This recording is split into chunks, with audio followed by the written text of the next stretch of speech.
अस्सलामुअलैकुम। आज हम न्यू सीरीज़ शुरू कर रहे हैं जहांगीर वर्ल्ड टाइम के मैगज़ीन से। ये करंट अफेयर से रिलेटेड है। आज जो हम टॉपिक पढ़ रहे हैं वो फ़लस्तीन के लिए फ़लस्तीन से है, ठीक है। Time line of Israel and Palestine conflict. और ये जो आर्टिकल है इनफ विथ वर्ड्स, ये जुलाई का मैगज़ीन है, ठीक है। सबसे पहले हम देख लेते हैं कि इनका कन्फ्लिक्ट कैसे स्टार्ट हुआ था। ये हम पूरा आर्टिकल पढ़ेंगे। बिफोर क्रिस्ट में कहता है कि Israel king Suleiman build a temple. Israel king Suleiman जो था, जिसने एक टेम्पल जेरूसलम में किया, जो कि जूइश पीपल वहाँ पे रहते थे, ठीक है। उनके लिए एक मंदिर बनाया। वो उनके लिए बहुत ही होलीएस्ट साइट था, यानी कि एक प्लेस बहुत ही होली प्लेस था, मुकद्दस जगह थी उनके लिए। Those were time of empire building in Jerusalem was invaded by Egypt and later Rome campaigns who attacks the temple। पहले इजिप्ट ने वहाँ पे अटैक किया, फिर रोमन ने वहाँ पर अटैक किया, उसको डिस्ट्रॉय किया और बाद में उसको दोबारा रिकन्स्ट्रक्ट किया।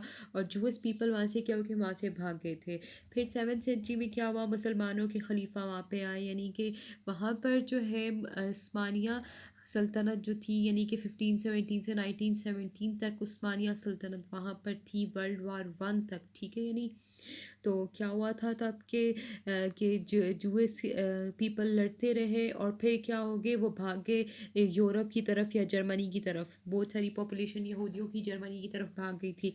फिर 19th सेंचुरी में ज़ियोनिस्ट मूवमेंट स्टार्ट हुई थी और उनका क्या काम था कि वो अपील कर रहे थे कि जूस जो इसराइल और फ़लस्तीन के थे वो दोबारा वापस आए, ठीक है। फिर पोस्ट वर्ल्ड वार यानी कि वर्ल्ड वार 1 जब हुई थी, तो जर्मनी जब हार गया था उसमें, तो वह उस वक्त वहाँ पे हुकूमत किसकी थी, एडोल्फ हिटलर की थी, जिसने ब्लेम किया था सारा जूस के ऊपर कि जूस की वजह से हम लोग हारे हैं। तो ही एक्सपेंडेड जर्मनी एंड जूस। उसने क्या किया जर्मनी पर तो अब उसका कंट्रोल था, उसने जूस को वहाँ से निकाल दिया, सारे यहूदियों को वहाँ से निकाल दिया और यहूदी वापस क्या हुए, फ़लस्तीन में आने लगे। तो in the post war settlement तब वहाँ पर जो है ब्रिटिश की वहाँ पर हुकूमत थी फ़लस्तीन में। और ट्रांस जॉर्डन जहाँ पे अभी न्यू यानी कि एरिया जो इसराइल का है, वेस्ट बैंक और गज़ा का इलाका है, ठीक है। तो जूस वहाँ पे दोबारा आ गए ताकि वो वहाँ से अमन से रह सके। फिर पोस्ट वर्ल्ड वार 2 जब हुई 1939-45 में, तो वहाँ पर यूएस और यूके के सपोर्ट के साथ तो यूएस ने वहाँ पर एक इसराइली स्टेट कायम करने की कोशिश की 1948 में। फिर क्या हुआ, declaration came after US fail to sign a deals with Arab for cramming out a separate state from फ़लस्तीन। या वहाँ पर यूएस जो है फेल हो गई थी एक न्यू स्टेट का फ़लस्तीन के साथ एक न्यू स्टेट बनाने में, सेपरेट स्टेट बनाने में, ठीक है। वो क्यों ऐसे हो गया था, क्योंकि फ़लस्तीन भी अपना अलग इंडिपेंडेंट स्टेट मांग रही थी और अरब भी अपना इंडिपेंडेंट स्टेट मांग रही थी। और तब जब उनको वो स्टेट मिल भी रहा था, तो फ़लस्तीन को जहाँ पर मुस्लिम अक्सरियत थी, तो वहाँ उनको बहुत ही कम इलाका मिला था और इसराइल को बहुत ही ज़्यादा इलाका मिल गया था। और वो यानी कि 2/3 कंट्रोल उनको वहाँ पे फ़लस्तीन पे मिल गया था, जिसकी वजह से बाद में यानी कि उन्होंने बगावत की फ़लस्तीन ने, यानी कि अरब आर्मी ने वहाँ पर बगावत की इसराइल के ऊपर, वार वगैरह होते गए।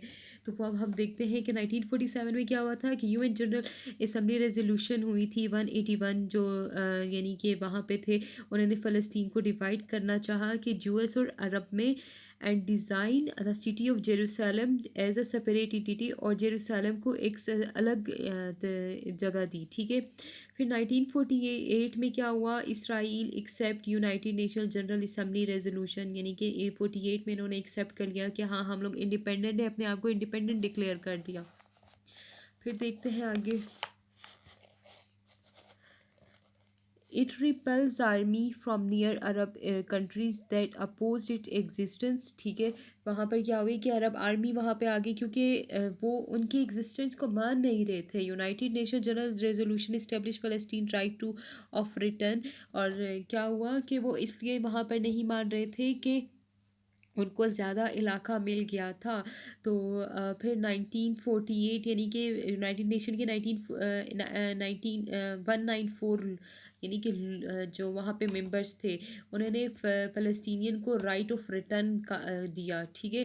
फिर 1967 में क्या हुआ कि responding to mobilisation of Arab state Israel launch preemptive strikes and capture the Golan height. अच्छा, इसमें एक बात और भी आप याद कर लें, माइंड में रखें कि इसमें क्या हुआ था कि उस टाइम यानी कि यूरोप, मिस्र और जो इर्द गिर्द के इलाके थे अरब वगैरह, उन्होंने इसराइल को एक्सेप्ट नहीं किया था, ठीक है। जब उन्होंने इसराइल को एक्सेप्ट नहीं किया तो उस पर जब लड़ाई हुई 1967 में 6 डे वार लड़ाई हुई थी, जहाँ पर जो है सीरिया, जॉर्डन और इजिप्ट ने इन्होंने एक्सेप्ट नहीं किया।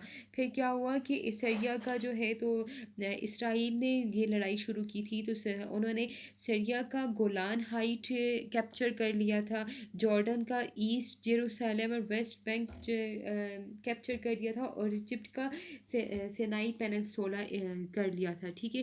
लेकिन बाद में जब पीस इनिशिएटिव स्टार्ट हुआ था, कैंप डेविड एकॉर्ड हुआ, उसके बाद तो इजिप्ट ने जो है जब इसराइल को इंडिपेंडेंट स्टेट रिकॉग्नाइज़ किया और जॉर्डन ने भी बाद में इसको रिकॉग्नाइज़ किया, तो जो इजिप्ट से जो उन्होंने इलाका सिनाई पेनिनसुला कैप्चर किया था वो इजिप्ट को वापस कर दिया, ठीक है। और इसी तरह ही सीरिया को उनका गोलान हाइट भी वापस कर दिया गया था जब ये कैंप एकॉर्ड 1967 हुआ। अच्छा, तो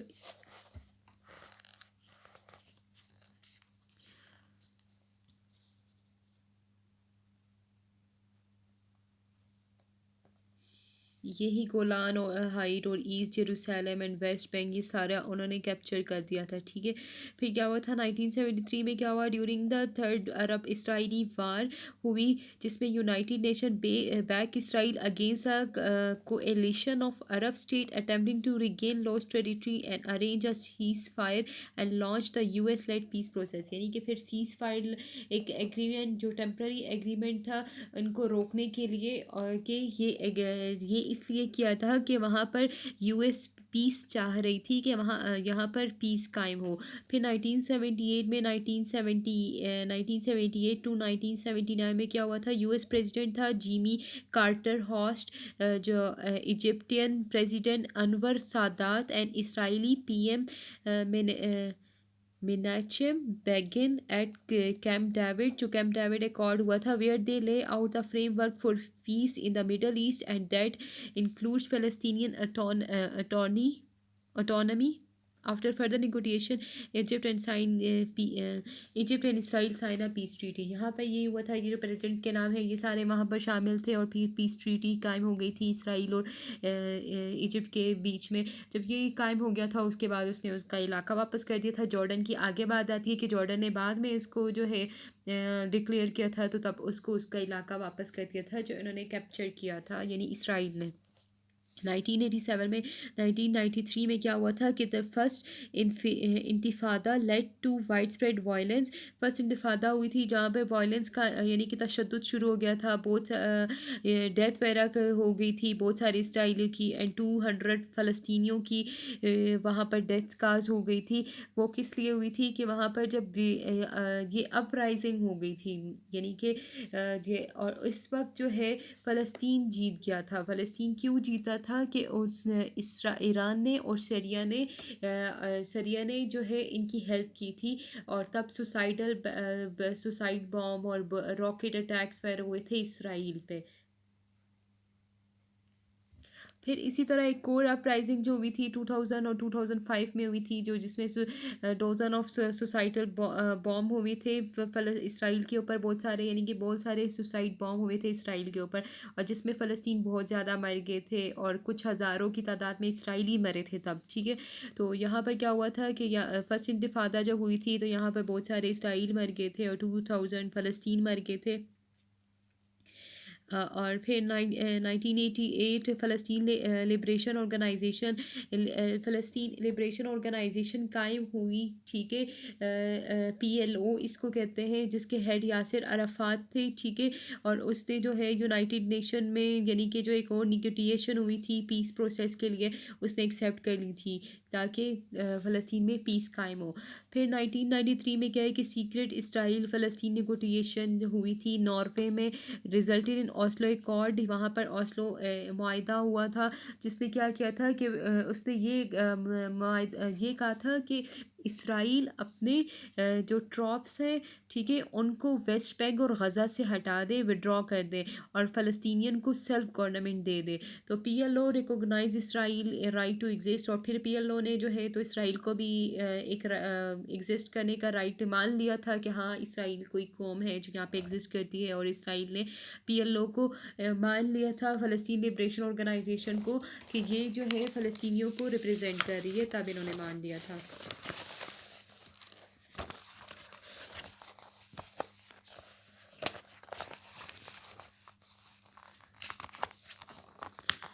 फिर 1994 में क्या हुआ था कि इसराइल और जॉर्डन, यहाँ पे इसराइल और जॉर्डन ने जब साइन किया, यानी कि उसको इसराइल को मान लिया यहाँ पे, तो फिर उसको भी उसकी यानी कि पीस ट्रीटी इन्होंने कायम की ना यहाँ पे, तो उसको भी उसका इलाका 1994 में मिला, ठीक है। फिर क्या है, 1995 में ओस्लो अकॉर्ड 2 हुई थी, फ़लस्तीन self government in Gaza and 40% of the West Bank, यानी कि उसमें क्या हुआ था कि फ़लस्तीन की सेल्फ गवर्नमेंट गज़ा में होगी और 40% जो है किधर होगी, वेस्ट बैंक में। फिर 1991 में मैड्रिड कॉन्फ्रेंस हुई थी, को होस्टेड बाय द US, जो कि US ने और सोवियत यूनियन ने ये कॉन्फ्रेंस की थी, जिसमें फ़लस्तीन और इसराइल के दरमियान में फ़र्स्ट टाइम जो है ताल्लुकात नेगोटिएशन, यानी कि उनके दरमियान में जो क्या कहते हैं, एक पेचीदगी थी जो भी था, उसको ख़त्म करने के लिए उन्होंने नेगोटिएशन की थी, ठीक है। 2000 में क्या हुआ था, इसराइल ने prime minister Ehud Barak and Arafat attend a Camp David summit इन्होंने फिर यहाँ पर यानी कि अटेंड की थी, जिसमें क्या था कि US प्रेसिडेंट बिल क्लिंटन था उस वक्त, टू डिस्कस बॉर्डर। उसमें उन्होंने बॉर्डर सेटलमेंट्स एंड रिफ्यूजीज़ और जेरूसलम को डिस्कस किया था, लेकिन तब वो जो जितने भी बातें हुई थी वो विदाउट कोई एग्रीमेंट ख़त्म हो गई थी। फिर क्लिंटन ने अनाउंस किया पैरामीटर अनाउंस किया फ़लस्तीनियन के लिए, ताकि वो पीस के साथ इसराइल में रह सकें, ठीक है। फिर 2002 में क्या हुआ कि the Arab peace initiative offers Israel peace a normalised relation with the Arab world after a revolution of the Israel फ़लस्तीन कन्फ्लिक्ट। क्या हुआ कि अरब फ़लस्तीन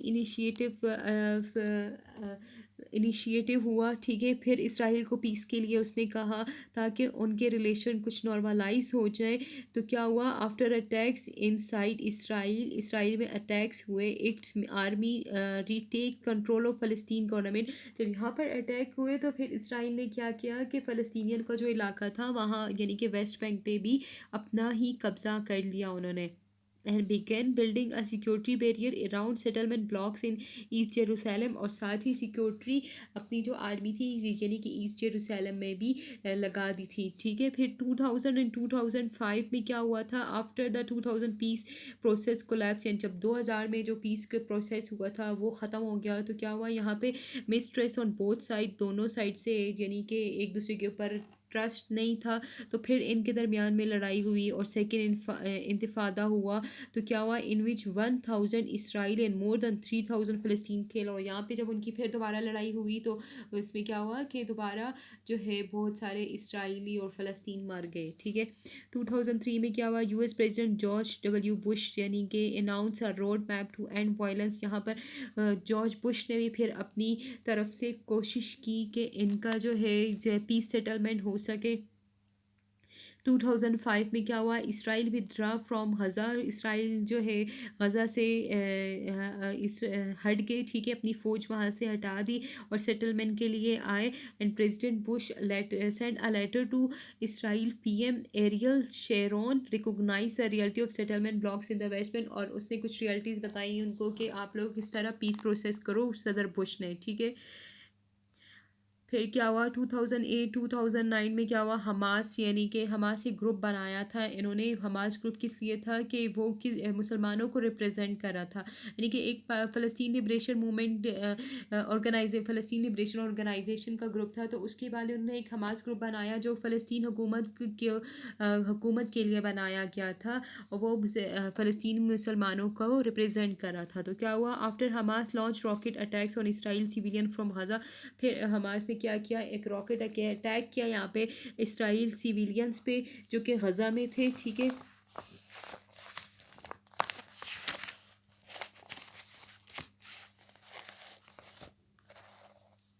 और फिर Israel goes to war with फ़लस्तीन ग्रुप देयर, फिर यहाँ पे दोबारा फ़लस्तीन और इसराइल की लड़ाई शुरू हो गई थी। वीक लॉन्ग कन्फ्लिक्ट हुआ था, यानी कि 1000 फ़लस्तीन मरे थे एंड 13 से इसराइलीज़ मरे थे, ठीक है। फिर 2013 एंड 14 में क्या हुआ, बराक ओबामा की जब एडमिनिस्ट्रेशन आई, रीलॉन्च है इसराइल, फिर यहाँ पे दोबारा निगोटिएशन का प्रोसेस शुरू हुआ उनके दरमियान, ठीक है। एंड बट जो उनके दरमियान बातें हुए वो दोबारा डिसएग्रीमेंट पे आ गई थी, यानी कि दोबारा वो लोग राज़ी नहीं हुए एक दूसरे के साथ पीस प्रोसेस कायम करने में। फिर 2017 में जब डोनाल्ड ट्रंप की हुकूमत थी, उसने क्या किया, उसने अनाउंस किया कि decision to relocate the US embassy to Jerusalem and recognise the city as Israel capital. क्या हुआ, जेरूसलम में अपना एक क्या कहते हैं एम्बेसी खोलनी चाहिए, और ये कहा कि ये इसराइल का कैपिटल है, उसने जो डोनाल्ड ट्रंप ने ये अनाउंस किया, ठीक है। 2008 में क्या हुआ कि the US state bilateral aids to the Palestinian and the UN relief and work agency for फ़लस्तीनी रेफ्यूजीज़, फिर यहाँ पे यानी कि बायलेटरल एड्स टू द फ़लस्तीन हुई यहाँ पे, और फिर UN relief and work agency for फ़लस्तीन रेफ्यूजीज़, और साथ में इन्होंने क्या किया, यूएन ने अपना जो है रिलीफ और वर्क एजेंसी और फ़लस्तीनियों के लिए बंद की, साथ ही पीएलओ का जो वाशिंगटन डीसी में था ऑफिस, उसको भी ख़त्म किया, और अपनी एम्बेसी किधर खोल ली, जेरूसलम में खोल ली। 2019 में क्या हुआ कि the Trump administration recognize Israel sovereignty over the Golan height, फिर ट्रंप ने इसराइल की हुकूमत गोलान हाइट पे मानी, ठीक है। And voice disagreement with decades old state department opinion that say Israel West Bank settlement are inconsistent with international law, और ये कहा कि इसराइल वेस्ट बैंक की जो सेटलमेंट है वो इनकॉन्सिस्टेंट है इंटरनेशनल लॉ के तहत। फिर 2020 में क्या हुआ कि announce his vision by Israel फ़लस्तीन पीस के लिए उसने अपने कुछ विजन्स बताए। ये कहा कि इसराइल का 30% वेस्ट बैंक में हो and for a smaller Palestine state, और थोड़ा सा हिस्सा फ़लस्तीन को दे दिया जाए, जो कि इब्राहिम एकॉर्ड जो उनके दरमियान हुआ था उसके ज़रिए बताया। लेकिन अभी 2021 में हद हो गई कि क्या हुआ कि इसराइल ने दमेस्कस गेट प्लाज़ा जो है ईस्ट जेरूसलम में 12 अप्रैल को फ़लस्तीनियन जो रमज़ान में अपनी नमाज अदा कर रहे थे, वहाँ पे प्रोटेस्ट ब्रोक आउट किया, और बहुत सारे जो है अल अक्सा मॉस्क में ये नमाज पढ़ रहे थे, ठीक है। तो क्या हुआ, जो कि मुसलमानों की एक थर्ड होलीस्ट मस्जिद है, ठीक है। तो यानी कि किबला अव्वल भी है, इसलिए ये मुसलमानों की बहुत ही ज़्यादा मुक़द्दस मकाम है मुसलमानों के लिए। यहाँ पे 10,000 तक लोगों को मारा यहाँ पे फ़लस्तीनियों ने। तो यहाँ तक आपको समझ आ गई होगी। अभी हम इस टॉपिक को पढ़ेंगे नेक्स्ट वीडियो में, मेरे साथ रहिए।